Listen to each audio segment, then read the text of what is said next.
Let me say this right off the top.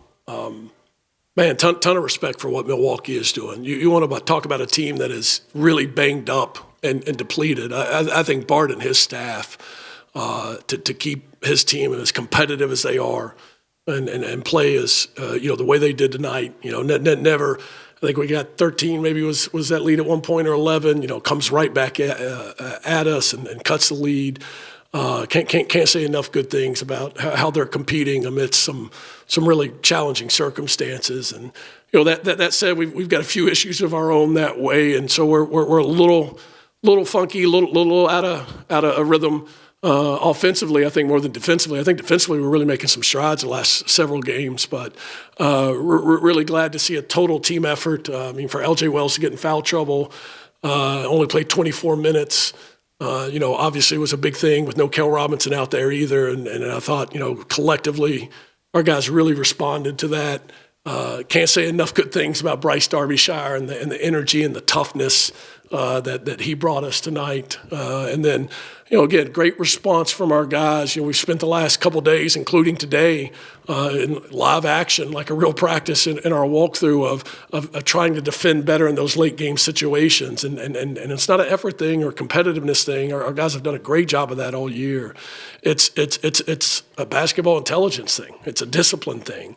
And, we didn't do it when Ethan left the corner and gave up a wide open three, for no reason. And then the last possession was guarded about, even if you don't steal it, was guarded about as well as you can in that situation. So that was really good to see because, it's a step, it's improvement and it's progress. And again, this, we feel like the hallmark of our program in my time here has been that we're going to continue to get better as the year goes on, and we're going to play our best when it matters most in March. And so I think today was a good step towards that.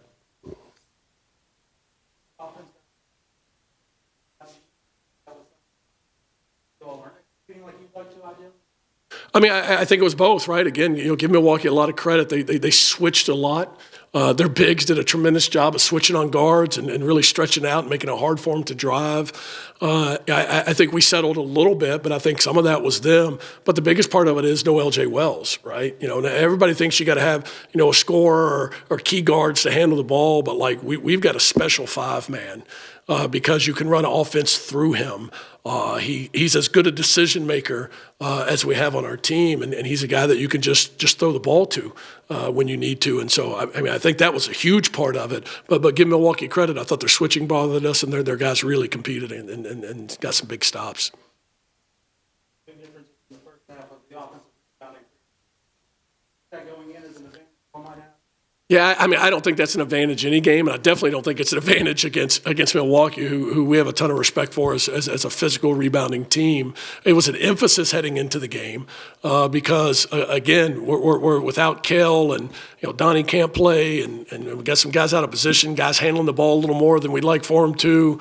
Having to play small without two bigs, playing with two bigs is a big part of how we play. And so, we feel like things like offensive rebounding and getting to the foul line, always important to us, maybe magnified now because of our roster and lineup situation. And I thought our guys did a really nice job of that, especially early in the game.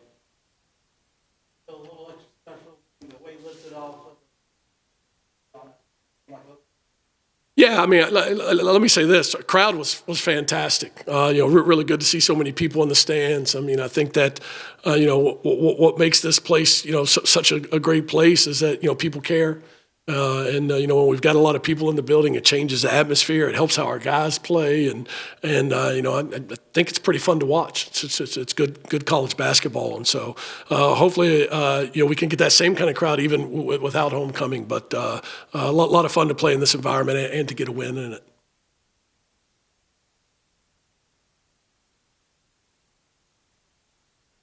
Yeah, again, the goal is always to continue to get better. Obviously, priority number one is winning. But as you guys heard me say 1,000 times, 0-32 in 3 games or 4 games in March, whatever it takes, versus 32-0 and not getting there, I'll take March. And so, our focus has been continuing to get better. I think part of the challenge in the streak, and this is not to make an excuse, but it's just reality, we've, starting with Ethan being out against Wright State, from there until today, we have not had practice time with normal lineups or had normal lineups in games. It hasn't been one or two guys. It's been three or four. We played out without three of our top seven at Oakland and really competed. We held the lead till I think like the 10-minute mark, and then just couldn't score down the stretch. And so, I think the important thing is that we continue to get better. And one of the positive takeaways from it is guys like Bryce Darbyshire are playing. Sean Nelson is getting some more minutes. Now you've got Addison Archer that's been forced into some more action. You never know what's going to happen that you're going to need to win these games as you head into late February and March. And so I think that's a positive for those guys to get that experience.